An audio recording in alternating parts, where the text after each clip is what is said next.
Bilur makin terhampar dalam rangkuman asa. Assalamualaikum warahmatullahi wabarakatuh. Kali ini kami dari kelompok 2 yang beranggotakan pertama Fikri Masinta Nuriyah, Layla Zulfa, lalu Muhammad Ainul Yakin, Putri Aprilia Aris Susanti, dan saya sendiri akan menyampaikan materi tentang perbedaan kurikulum 2013 dan KTSP. Sebelumnya akan saya jelaskan terlebih dahulu apa itu K13 dan KTSP. K13 adalah kurikulum 2013 yang mana dikembangkan pemerintah Indonesia untuk menggantikan KTSP. KTSP adalah singkatan dari kurikulum tingkat satuan pendidikan yang mulai berlaku sejak 2007-2008 yang kemudian digantikan oleh K13 tadi. Lanjut ke perbedaan pertama antara K13 dan KTSP. K13 memiliki SKL atau standar kompetensi lulusan yang ditentukan terlebih dahulu melalui Permendikbud nomor 54 tahun 2013.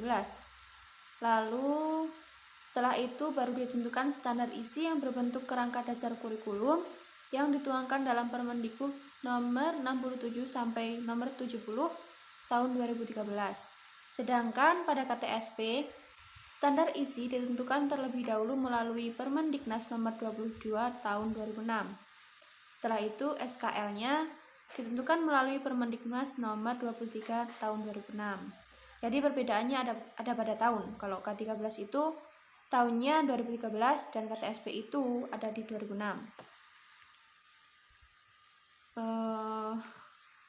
Nomor 2, yakni aspek kompetensi lulusan.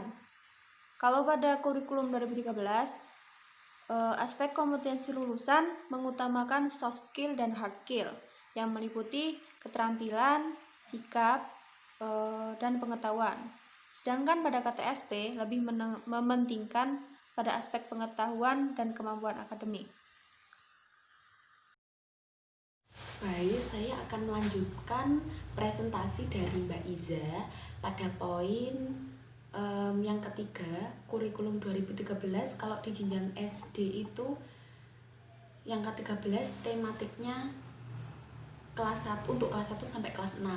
Nah, kalau yang KTSP dulu itu tematiknya hanya untuk kelas 1 sampai kelas 3. Penjelasan saya, kalau yang K13 itu pembelajaran tematik terpadu itu diterapkan pada SD dalam kurikulum 2013 ini yang berlandaskan pada Permendikbud nomor 65 tahun 2013 tentang standar proses pendidikan dasar dan menengah yang menyebutkan bahwa sesuai dengan standar kompetensi lulusan dan standar isi, maka prinsip pembelajaran yang digunakan dari pembelajaran parsial itu menuju pembelajaran terpadu. Nah, pelaksanaan kurikulum 2013 ini pada SDMI ini dilakukan melalui pembelajaran dengan pendekatan tematik kelas 1 sampai kelas 6 begitu. Terus alasan yang pertama, kenapa? Karena pendekatan tematik terpadu itu diberikan di sekolah dasar itu dari kelas 1 sampai kelas 6. Terus alasan yang kedua, pendekatan yang dipergunakan untuk mengintegrasikan kompetensi dasar dari berbagai mata pelajaran itu ada yang interdisipliner, terus interdisipliner sama multidisipliner. Kalau yang interdisipliner itu integrasinya dari dimensi sikap, pengetahuan, dan keterampilan secara utuh dalam setiap mata pembelajaran. Kalau yang interdisipliner itu menggabungkan kompetensi dasar beberapa mata pelajaran.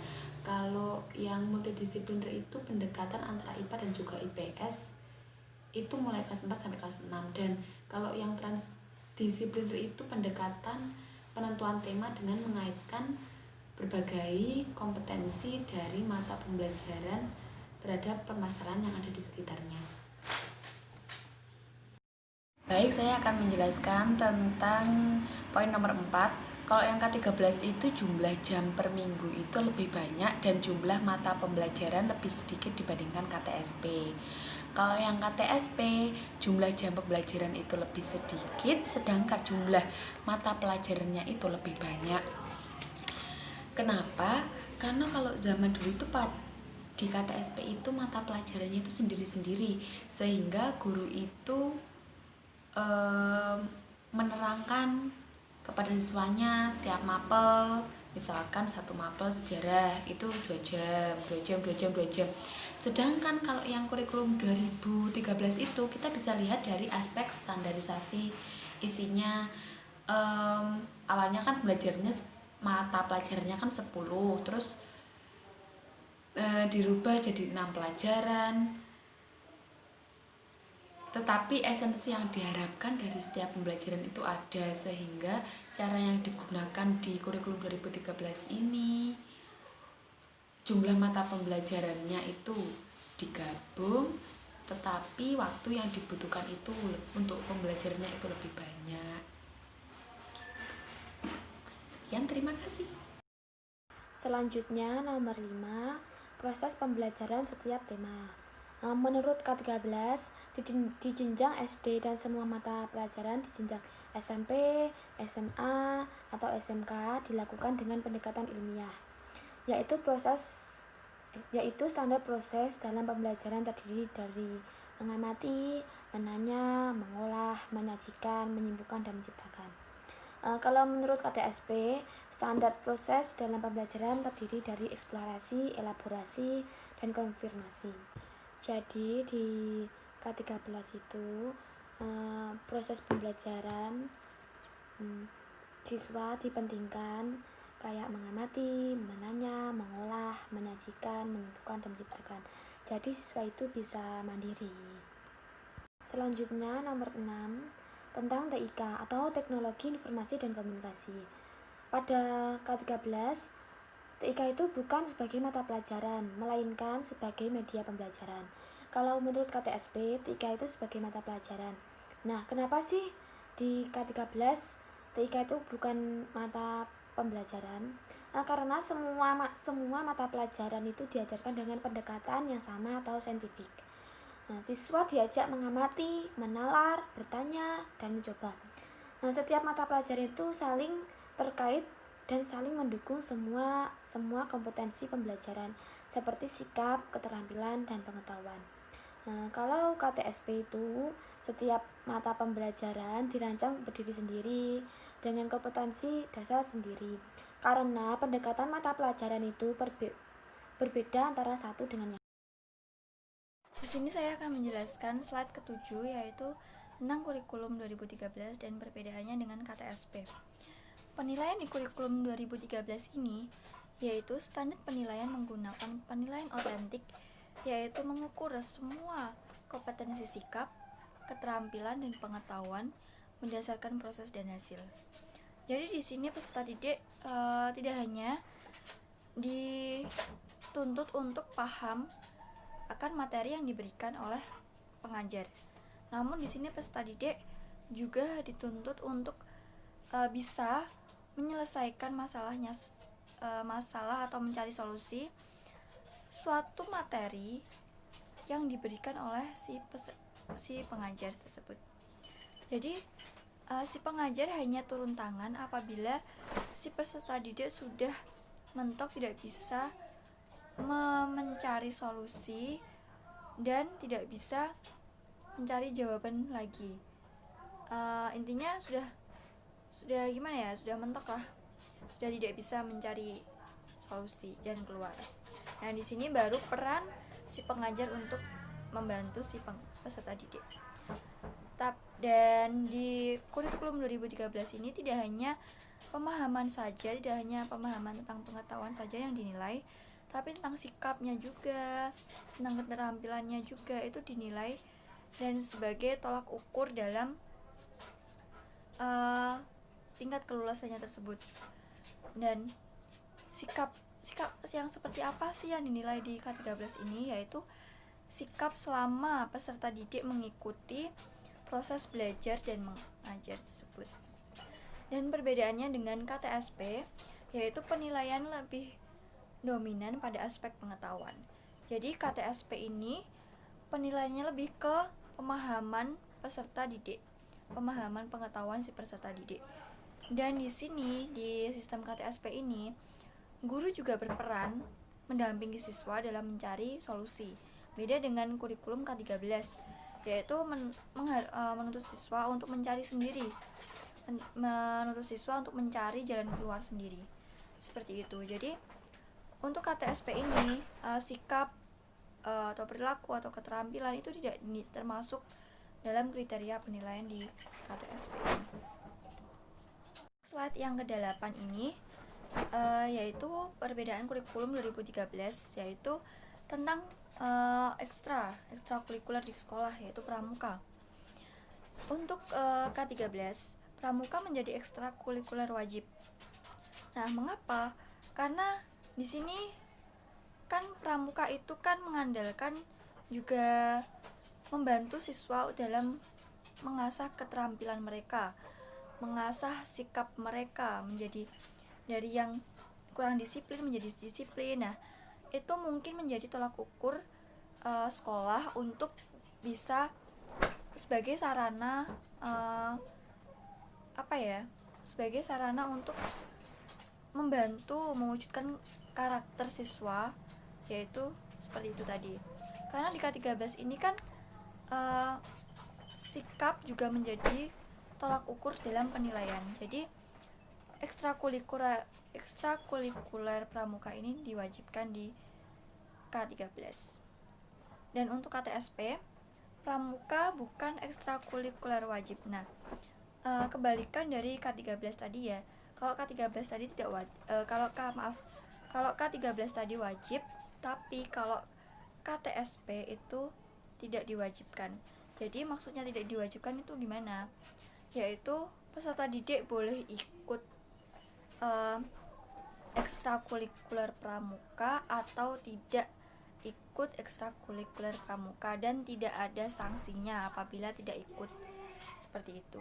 Dan apabila ikut, itu menjadi nilai plus tersendiri bagi peserta didik yang mengikuti ekstrakurikuler tersebut. Atau jurusan jenjang SMA maupun MA. Oke. Di kurikulum 2013 ini peminatan atau pemilihan jurusan itu dimulai kelas 10 jenjang SMA maupun MA. Sedangkan di KTSP pemilihan jurusan atau peminatan itu dimulai dari kelas 11 jenjang SMA maupun MA. Nah, di K13 ini keharusan memilih peminatan atau yang bisa disebut dengan memilih jurusan sudah dilakukan sejak kelas 10.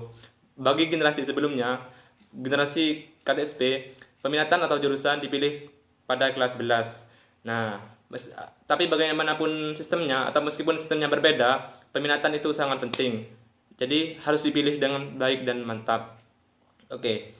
Di SMA kita sudah mulai fokuskan diri untuk memilih satu bidang ilmu yang kita minati saja. Mereka yang mengambil jurusan IPA tidak perlu belajar ekonomi, geografi, semacamnya. Dan sebaliknya, mereka yang mengambil jurusan IPS tidak perlu belajar fisika, kimia, biologi, dan sebagainya itu. Sebenarnya meskipun adanya perbedaan antara KTSP dan K13, sebenarnya itu tujuan pemerintah itu baik.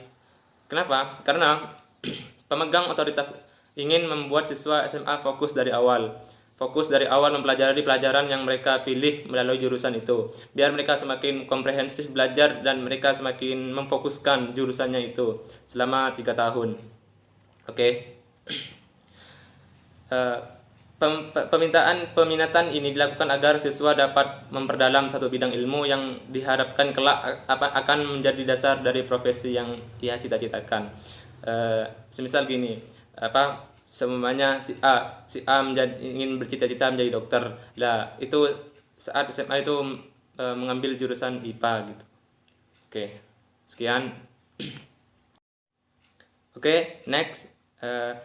Di slide ini saya akan menjelaskan tentang perbedaan kurikulum 2013 yang KTSP tentang guru BK, di mana di kurikulum 2013 guru BK lebih menekankan mengembangkan potensi siswa, sedangkan di KTSP guru BK lebih pada menyelesaikan masalah siswa. Nah, terlihat jelas memang perbedaannya. Akan tapi perbedaan dan perubahan itu juga berguna untuk meningkatkan pendidikan di negara Indonesia ini, sehingga dapat mewujudkan harapan bangsa, bisa mewujudkan harapan bangsa ini menjadikan siswa atau siswi yang berprestasi lagi. Oke. Perbedaan tersebut bukan suatu problem, bukan sebuah masalah, akan tapi merupakan suatu inovasi yang telah tercipta. Karena dengan berinovasi maka karena itu pula akan tambah perkembangan hasil pendidikan yang didapatkan. Walaupun tugas dan peran guru BK dalam membimbing siswa memilih jurusan yang tepat sesuai dengan minat bakat dan kemampuannya bukan menjadi penentu utama siswa akan sukses dalam belajar, tetapi minimal dengan diberlakukannya sistem peminatan jurusan ini, tugas dan fungsi guru BK itu lebih terarah karena selama ini keadaan guru BK itu dianggap hantu ke siswa, dikarenakan siswa menganggap guru BK itu hanya menangani siswa yang bermasalah saja. Terkadang siswa yang bersikap baik di sekolah pun jika dipanggil guru BK itu siswa itu berpikir negatif tentang dipanggilnya guru BK tersebut. Oke. Padahal sebenarnya tidak seperti itu. Siswa tersebut dipanggil bukan karena dia melakukan kesalahan, akan tapi dalam rangka pembinaan potensi minat bakat siswa tersebut.